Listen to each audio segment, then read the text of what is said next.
Fake news de Libération, les décodeurs du Monde, l'AFP Factuel. Ils sont des dizaines et des dizaines à défendre le politiquement correct au sein d'entités gavées d'argent public, de votre argent. Et nous, sur Immédiat, nous sommes une toute petite équipe pour démonter les mensonges du système. Nous avons besoin de vous. Aidez TV Liberté.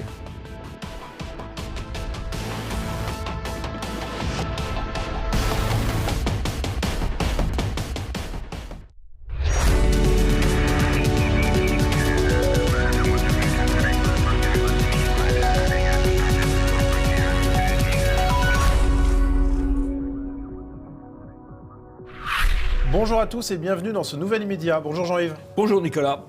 Sri Lanka, attentat islamiste, attentisme médiatique. Alors que la police locale a rapidement désigné les islamistes comme principaux suspects, les médias français ont été beaucoup plus prudents.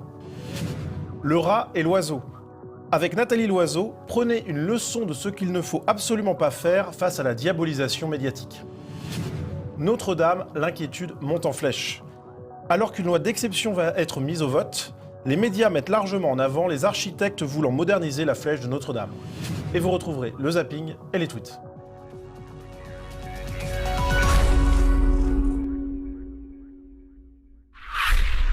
La fête de Pâques est la fête la plus importante de l'année pour les chrétiens, mais elle a été endeuillée par un terrible attentat au Sri Lanka. Le dernier bilan fait état de 359 morts et plus de 500 blessés. Et le chef de la police nationale a très vite désigné une cible principale, des suspects les plus en vue. Ce sont les membres d'un groupe islamiste radical local. Mais la presse française a eu du mal à aller dans ce sens-là et à chercher un petit peu à noyer le poisson, au moins dans un premier temps. On va le voir avec par exemple cet article du Télégramme, la piste islamiste très vite désignée par la police.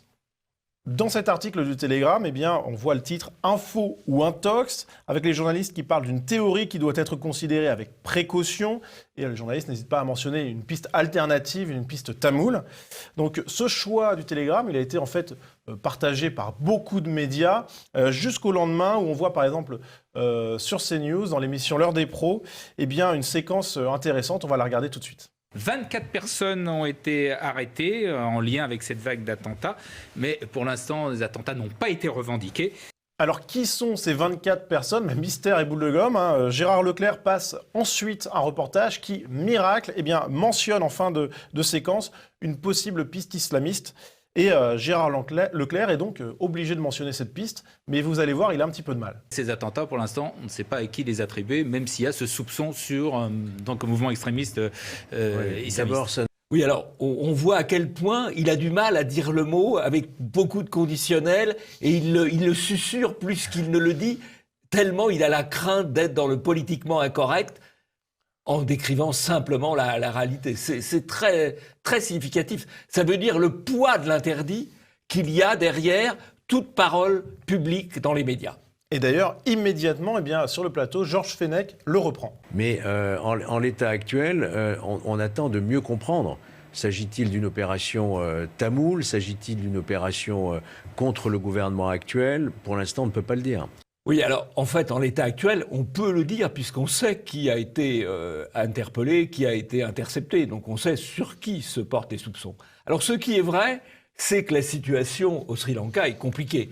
Ça devrait être le paradis du vivre ensemble, le Sri Lanka. C'est une île, une petite île, où il y a quand même 22 millions d'habitants, mais il y a deux langues, le singalais et le tamoul. Il y a trois ethnies, les singalais, les tamouls et les Maures. Et puis, il y a 4 religions.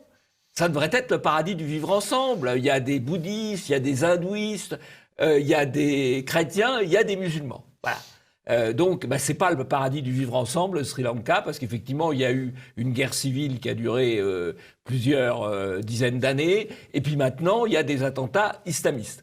Ce qui est quand même assez significatif, parce que les morts, ça ne représente que 7% de la population, et les musulmans, ce sont les mêmes évidemment, ne représentent aussi que 7% de la population, n'empêche qu'ils sont à l'offensive, à la fois à l'offensive politique, à l'offensive culturelle et à l'offensive terroriste. Évidemment, c'est pas très politiquement correct que ce paradis du vivre ensemble soit le théâtre de guerres civiles répétées.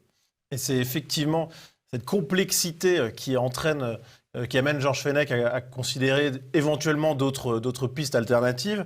Mais en tout cas, eh bien, pour revenir au plateau, cette parole de Georges Fenech, elle a provoqué la colère de Damien Lempereur. On l'écoute. Moi, je veux bien qu'il faut rester prudent, le pas d'amalgame, on connaît par cœur. D'ailleurs, je vous remercie de faire un sujet, d'évoquer y compris la piste islamiste. J'ai été très surpris hier, dans beaucoup de médias.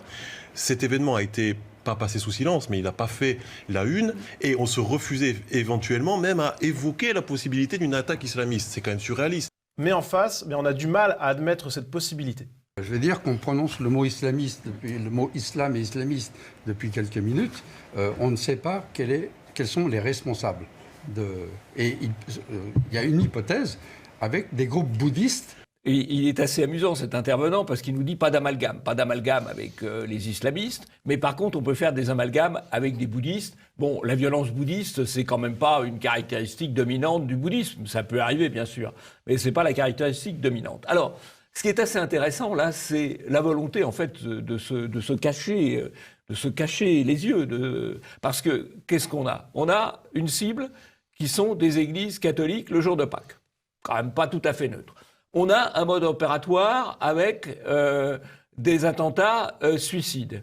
Et on a des interpellations d'une vingtaine de suspects qui appartiennent précisément à un groupe islamiste. Alors, c'est vrai que l'enquête n'est pas terminée et qu'il faut rester prudent, mais tout de même, la piste islamiste, oui, c'est malheureusement la bonne piste. Mais qu'est-ce qu'on fait ? Comment on traite l'info ?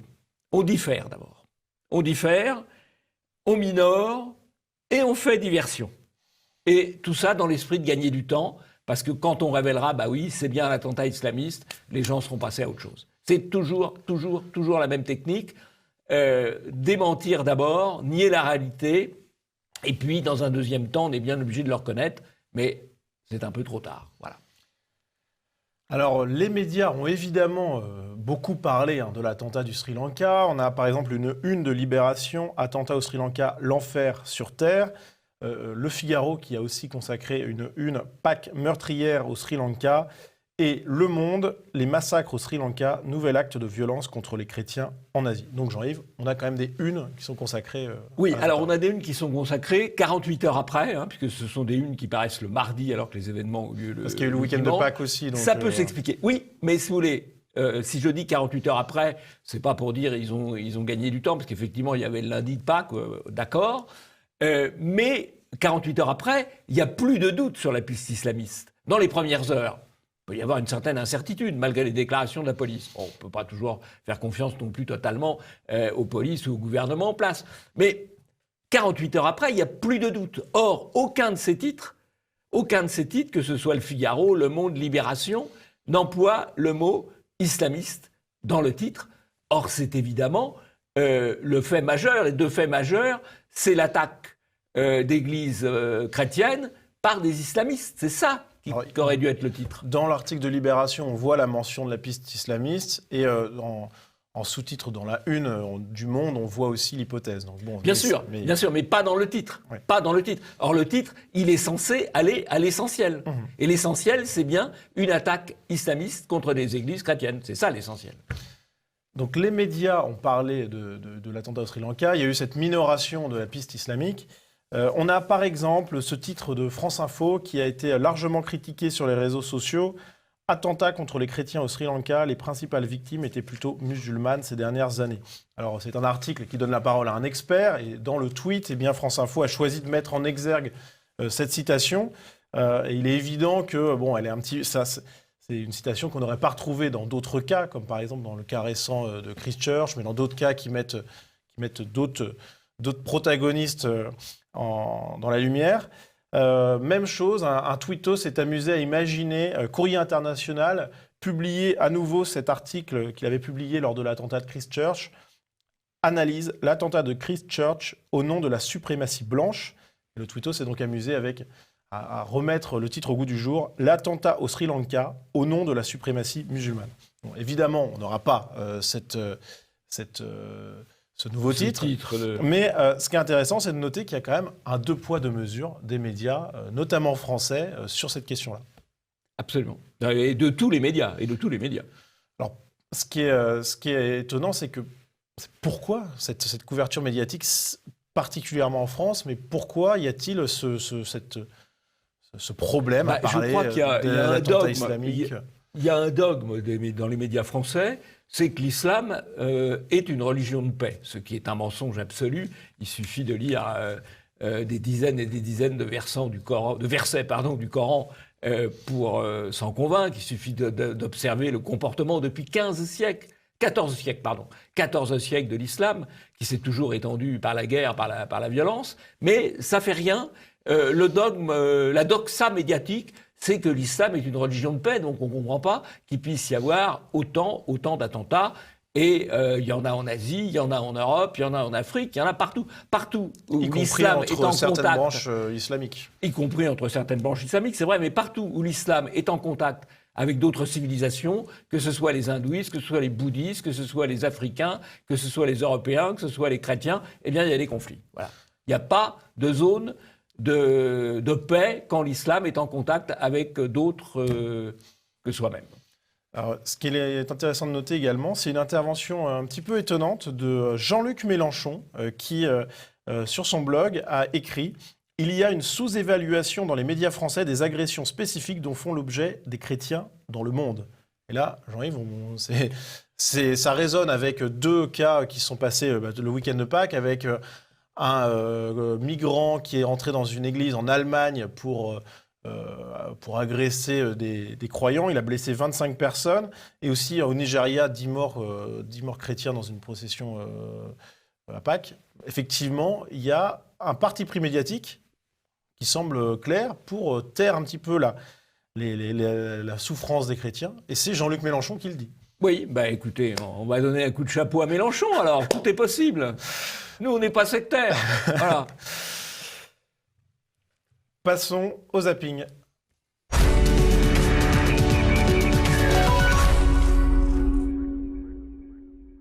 Les faits auraient été commis dans la nuit de dimanche à lundi. 70 croix visées au total, dont la moitié brisée. Le reste, retournées ou déplacées. Dans le petit village de 700 habitants, la mauvaise blague dure depuis déjà 1 an. 25 ans après Tchernobyl, Fukushima rappelle au monde entier les risques du nucléaire. Mais après le chaos, l'espoir, le sourire nous reviennent grâce au cinéma. Quant à l'apartheid, l'apartheid est fini, je vous vois pas défendre avec autant de hargne et de motivation les fermiers blancs qui font l'objet quasiment d'un véritable génocide aujourd'hui. Il est où votre discours humaniste et tolérant ? Mon discours humaniste et tolérant pense que c'est certainement malheureusement, non, je dis pas que c'est mérité, mais je dis que c'est une forme quelque peu sauvage d'appropriation collective des moyens de production. Elle fait partie, Philippe, des artistes qu'on va voir tout l'été, pendant tous les festivals. Elle a clôturé hier soir le Printemps de Bourges. Aya Nakamura déchaîne les foules.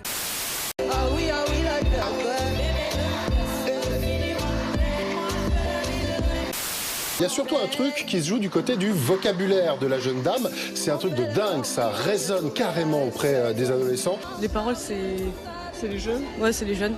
C'est pour être plus proche de nous. Ouais. Voilà, pour qu'on la comprenne. En Kachana Baby, je suis d'être ça. J'écris comme je peux te parler aujourd'hui. C'est ça qui fait qu'il y a les jeunes de 15, 20 ans, etc. qui se reconnaissent dans mes sons. Même en tenue de sport et en vacances, il se prête au jeu des photos. On le voit en train de prendre un bain de foule, en train de se prêter au jeu des selfies, sauf que problème, les images datent en réalité de l'an dernier. Un journaliste qui était au desk et qui, en cherchant des images dans le serveur, après des images d'archives au lieu des images d'actualité, c'est une erreur humaine, dit donc Damien Fleureau, mais aussi une erreur du rédacteur en chef qui n'a pas noté cette confusion. On apprend par la suite que la journaliste qui était pigiste a été remerciée de ces news. Il serait bien que, on va dire, l'ensemble des journalistes, plutôt des productions, retrouvent leur éthique. Retrouvent une éthique et vous soyez objectifs, mais plus à la solde d'un gouvernement. Mais Patrick, comment pouvez-vous dire des choses pareilles ? Que nous sommes à la solde d'un gouvernement. Je ne comprends pas comment vous pouvez dire des choses pareilles. Je ne comprends pas. La candidate de la majorité présidentielle, elle vient d'engager sur sa liste Jean Weil, le fils de Simone Veil. Est-ce que pour vous, c'est un beau symbole? Non, parce que vous êtes né à Drancy. Et Drancy, dans l'histoire, a une triste réputation. On pouvait se demander si ça vous touchait particulièrement. Mais qu'est-ce que vous sous-entendez? Non, je sous-entends rien, je vous pose la question. Non, mais allez au bout, soyez courageux, allez au bout de votre analyse. Quel rapport avec le fait que je sois né à Drancy? Est-ce que pour vous... Madame Veil... Non, mais allez-y, allez au bout. Je vous demande juste si pour vous c'est un beau symbole, et vous, en tant que Drancien, si vous estimez que c'est un beau message qui est envoyé. Mais pourquoi? Bon. Ah ben voilà, vous n'avez pas le courage d'aller au bout de votre question. Mais simplement, pour moi, c'est la fable, vous savez, de La Fontaine, du loup et du chien. C'est-à-dire que vous êtes libre. C'est le chien qui dit au loup, viens, on est libre, on peut faire ce qu'on veut, on mange bien, etc. Donc le loup le suit, puis à un moment donné, il dit, mais tu as une petite marque là au cou. De temps en temps, on nous met un collier. De temps en temps, on nous attache. Ben voilà, d'avoir des actionnaires puissants, c'est qu'il y a des moments, on vous attache.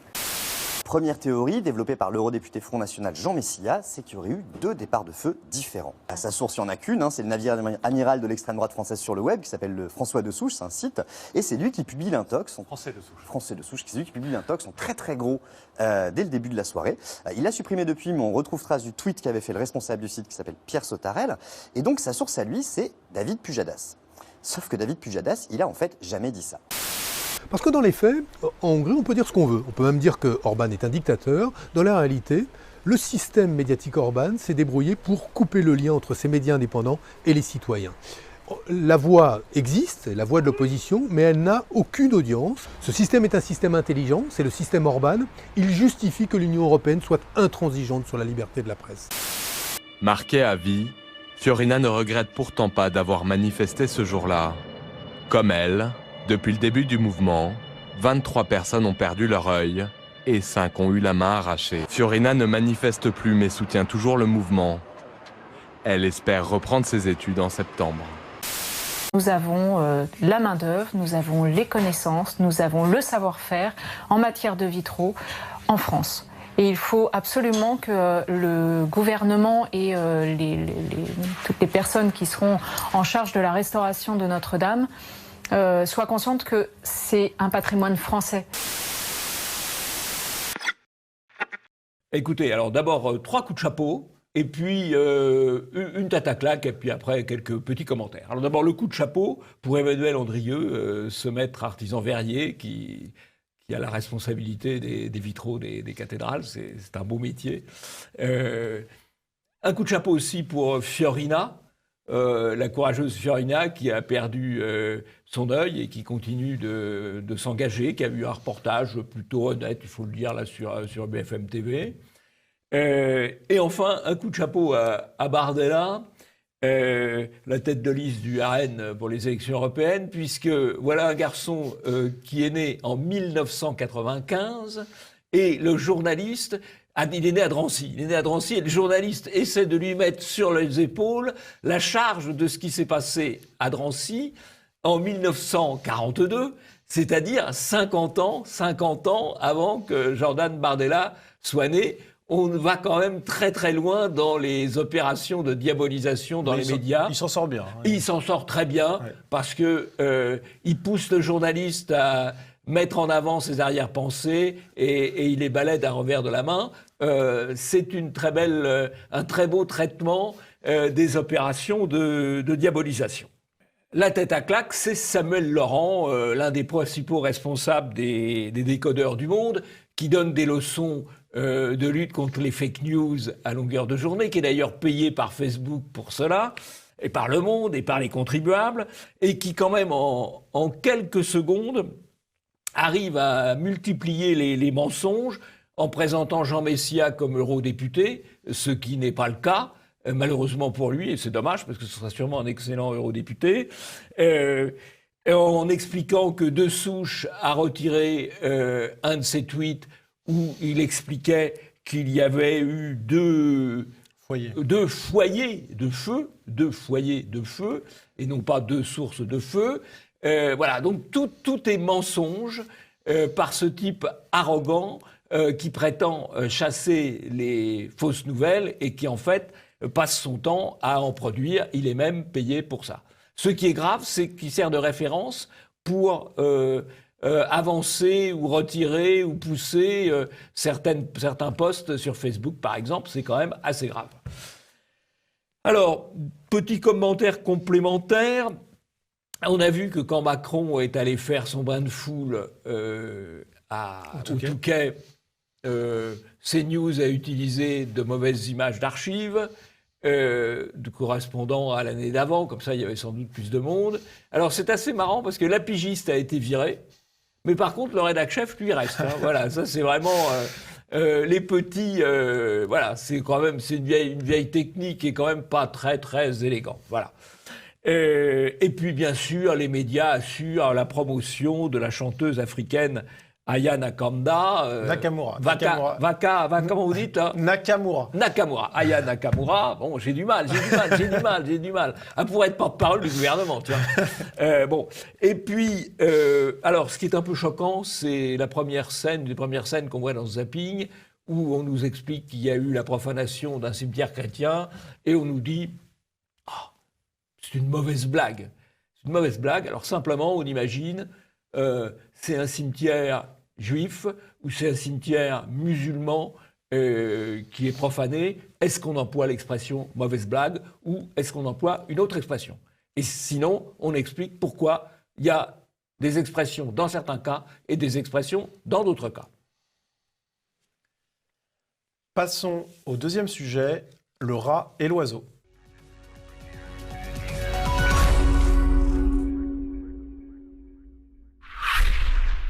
Étudiante à Sciences Po, Nathalie Loiseau a figuré sur une liste d'extrême droite. C'est Mediapart qui nous l'apprend. Alors, le problème dans cette information, eh bien, c'est qu'elle est présentée comme exclusive par Mediapart, alors que, tout simplement, ils ne sont pas les premiers à avoir diffusé l'information. En effet, c'est l'hebdomadaire Minute qui en a parlé le premier, le 26 mars dernier. Un vrai faux document veut faire passer Nathalie Loiseau pour une facho. Et bien sûr, Twitter, Minute n'a pas manqué d'apostropher Edoui Plenel et Mediapart, en leur rappelant que c'était eux qui étaient les premiers à avoir diffusé cette information. Le plagiat a d'ailleurs été vigoureusement reproché à Mediapart sur les réseaux sociaux, et l'une des auteurs a répondu aux accusateurs sur Twitter en déclarant que Nathalie Loiseau avait été interrogée avant la publication de l'article par Minute, et qu'il s'était procuré le document en janvier 2018, et donc que c'était très antérieur à l'apparition de Minute. Donc Jean-Yves, on voit qu'il y a une petite bataille entre Minute et Mediapart. Bah oui, enfin, Minute a sorti l'affaire 3 semaines ou un mois avant Mediapart. Simplement, comme c'est Minute, réputé journal d'extrême droite, réputé torchon d'extrême droite, alors que c'est un excellent journal, qui est bien écrit, qui souvent donne des informations très intéressantes, bah, comme c'est Minute, on n'en a pas parlé. Et on en a parlé quand Mediapart l'a repris. Alors Mediapart dit, oui, mais la photocopie du bulletin de vote, on l'avait sorti en 2018. Oui, c'est assez vrai. Sauf qu'il avait sorti en 2018 parce qu'il voulait cribler le numéro 2 de la liste, Christophe Bay, qui est devenu préfet d'ailleurs depuis, enfin qui était préfet déjà en 2018, et qui avait été sur cette liste et qu'il ciblait à l'époque parce qu'il avait été dans l'équipe des Horaces qui avait conseillé Marine Le Pen pour l'élection présidentielle. Donc il ciblait Christophe Bay, donc il y a bien le document. Il ne parlait absolument pas de Nathalie Ducoulombier. Peut-être n'avait-il pas d'ailleurs fait le rapprochement à l'époque avec Nathalie Loiseau. Or, ça aurait pu les intéresser dès 2018 parce que Nathalie Ducoulombier, Nathalie Loiseau n'était pas tête de liste de La République En Marche à l'époque. Elle était ministre du gouvernement de Philippe, du gouvernement de Macron. Ça aurait été un beau scoop aussi. C'était un beau scoop aussi. Donc, ils ne l'ont pas vu. C'est Minute qui a sorti l'affaire. Et après, ils ont repris la balle. Sans citer Minute, ils auraient pu à tout le moins citer Minute. La malhonnêteté, elle est là, même s'ils avaient trouvé de leur côté. Enfin, bon, non, c'est Minute qui a sorti l'affaire et c'est Mediapart qui l'a fait rebondir. C'est aussi une leçon. C'est-à-dire que les médias se promeuvent les uns les autres, mais pas tous. Il y a des médias qui promeuvent les autres, il y a des médias qui occultent les médias qui ne leur plaisent pas. Voilà. C'est très intéressant de voir cette affaire, le décalage dans le temps. Alors, autre leçon, eh bien, c'est la stratégie de défense de Nathalie Loiseau face à Mediapart. Premièrement, le premier contact avec Mediapart, eh bien, la négation. Elle déclare que le document est un faux. Et puis Mediapart revient avec, cette fois, l'authentification du document. Et là, Nathalie Loiseau change sa version et parle d'un oubli. Elle déclare n'avoir aucun souvenir. Elle parle ensuite d'une erreur, déclarant qu'elle a complètement oublié cet épisode et concluant qu'elle ne connaissait qu'un de ses colistiers. Ensuite, eh bien, l'article paraît et sur sa page personnelle Facebook, eh bien, Nathalie Loiseau déclare que la liste comptait aussi des étudiants qui ont viré à l'extrême droite. En fait, il y avait quand même évidemment beaucoup de gens de droite radicale dès le début. Et puis, qui ont plutôt viré au centre d'ailleurs, c'est plutôt l'inverse. Effectivement. Et ensuite, dernière phase, eh bien, une réaction publique, cette fois-ci en vidéo. Aujourd'hui, je porte une liste dont l'objectif, c'est de combattre l'extrême droite. Je déteste tout ce que représente l'extrême droite dans notre pays et en Europe. Alors oui, il y a 35 ans, j'ai commis une erreur. J'ai accepté, par amitié, de figurer sur une liste où il y avait des gens de droite, des gaullistes, mais où il y avait aussi des gens d'extrême droite. Et ça, je ne le savais pas. J'aurais dû le vérifier, je le regrette. Oui, c'est assez curieux cette défense en 3 temps. 1, ça n'existe pas. 2, je ne savais pas. 3, je m'excuse. Parce qu'elle a eu le temps de la réflexion. Puisque Minute l'avait déjà interrogée. Donc elle a eu 3 semaines ou 1 mois pour préparer sa défense. Et finalement, elle fait une défense en 3 temps. C'est quand même assez... C'est la Jawad de la politique, là, Nathalie Loiseau, là. Avec ça. Je savais pas, monsieur, que c'était des terroristes. Bon, voilà. Voilà, c'est pas des terroristes, c'est simplement des militants un peu radicaux, voilà. Plus ou moins, d'ailleurs. Il y a, bon... En fait, elle aurait dû balayer ça d'un revers de main, de dire « oui, et alors ?» Oui, et alors ? C'était il y a 35 ans. Il y a 35 ans, tout le monde sait, ceux qui la connaissaient savent très bien qu'elle avait des amitiés d'extrême droite, une fratrie d'extrême droite, etc. Il n'y a pas de mal à ça. Elle a le droit d'avoir changé. Et c'est classique d'ailleurs, c'est classique. Elle a changé parce qu'elle a fait carrière, donc elle a développé d'autres idées pour faire carrière, et après, elle a fini par croire les idées qu'elle a développées pour faire carrière. Ça s'appelle la réduction, c'est un peu savant, hein. Ça s'appelle la réduction des dissonances cognitives. C'est pas la première à connaître ça.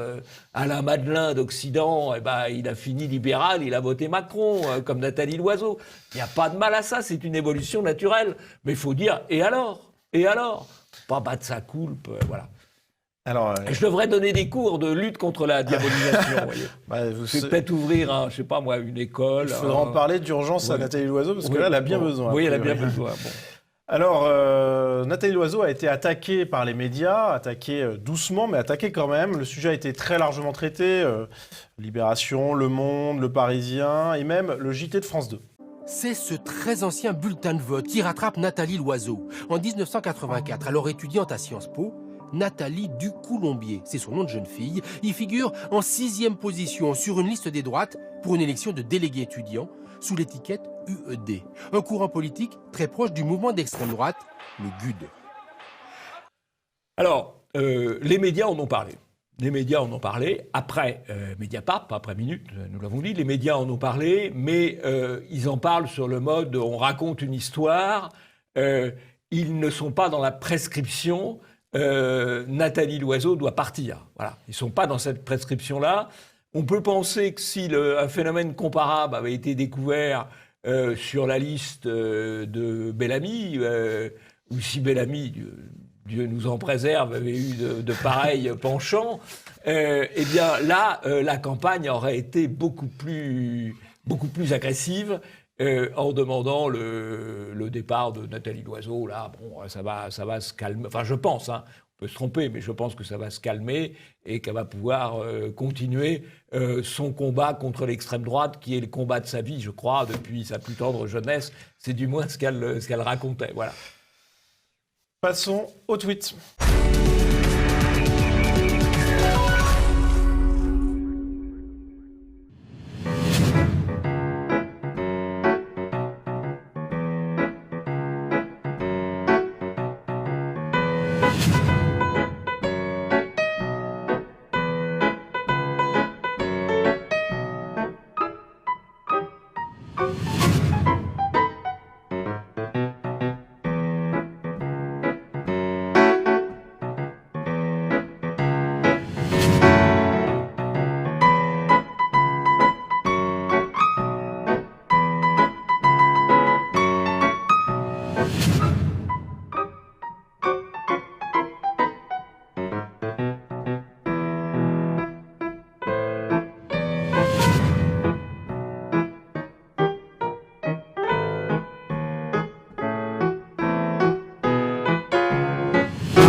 Dans la vie des médias, l'événement majeur, c'est la nomination de Marc-Olivier Fogiel à la tête de BFM TV, l'un des principaux organes de propagande politiquement correcte ou de propagande macroniste. Je trouve que c'est un bon choix, parce que c'est quelqu'un qui a une assez grande expérience des médias radiophoniques, des médias audiovisuels, télévisuels, et qui est parfaitement politiquement correct. Il a souvent été d'ailleurs assez agressif quand il procédait à des entretiens.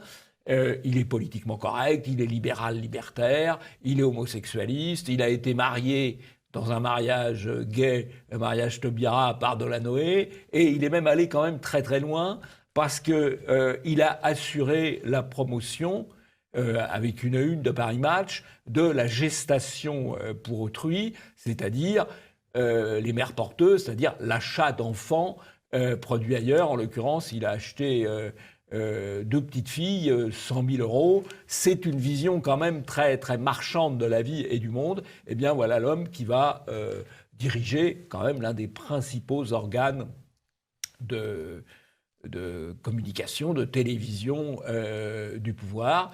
Je crois que M. Drahi, le patron de BFM, a fait un bon choix parce que c'est quelqu'un qui va être à fond dans le politiquement correct et qui relaiera aussi les thèses qui sont les siennes, qui sont les thèses du lobby LGBT. Alors, côté humour, on peut dire, je citerai 2 choses. D'abord, la une de Libération qui s'inquiète du progrès de la scientologie en Seine-Saint-Denis. Moi, j'ai l'impression qu'il y avait d'autres sectes qui se développaient en Seine-Saint-Denis que la scientologie. Mais enfin bon, pourquoi pas. Et puis, ce très beau titre du Monde, relevé par les crises, où on voit le même événement, à savoir l'arrivée de Madame Tymoshenko sur une place, présenté en 2014 comme un accueil triomphal, et en 2019, le même accueil de 2014 comme un accueil des plus froids. Alors, il y a 2 choses. Berruyer utilise une citation d'Orwell pour illustrer ça, il a tout à fait raison. Mais en fait, on ne sait pas ce qui s'est passé. Ça a été triomphal? Ça a été froid? On ne sait pas.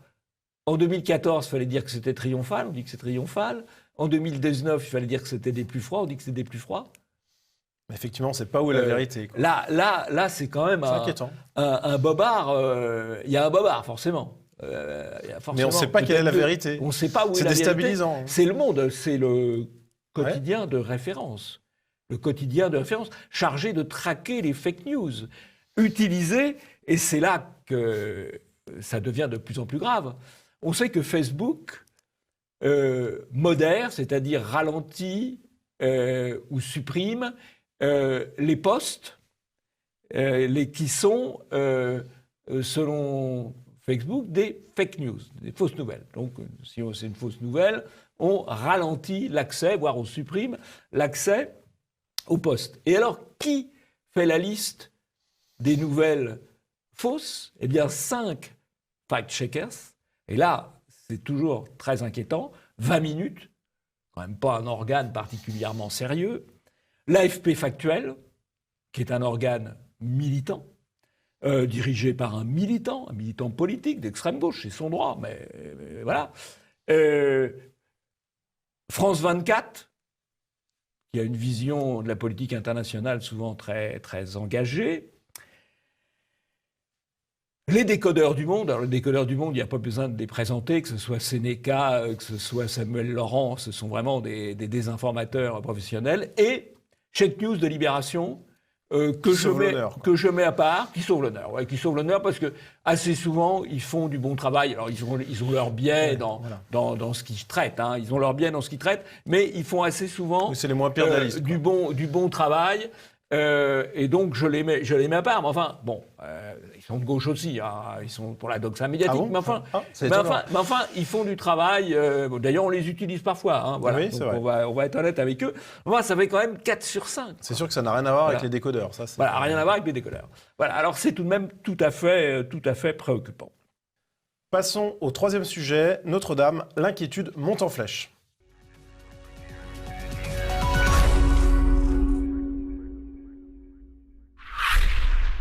La flèche de Viollet-le-Duc sera-t-elle reconstruite, restaurée à l'identique, ou bien, fera-t-elle l'objet d'un geste contemporain comme le souhaitait Emmanuel Macron?